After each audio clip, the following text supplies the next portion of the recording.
Unang hirit sa tag-init 2026. So, ayan, pasado alas 10 na ng umaga, nandito kami sa Sigundina, Pool and Clubhouse. Para bang pag-aari na ng pamilya to, taon-taon nandito. So, March 15 ngayon, birthday din ni Tito Bien. Ayan ang mga pagkaing dala-dala namin. Merong pansit, menudo, puto, ito adobo yata.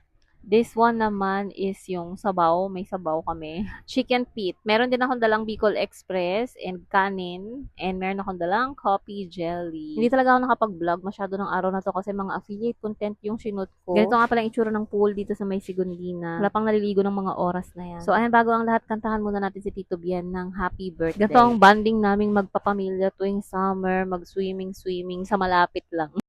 Happy birthday to you. Happy birthday to you. Happy birthday, happy birthday. Happy birthday to you. Happy birthday. Okay. Tayo ang inon eh. Yay! Happy birthday, Tito!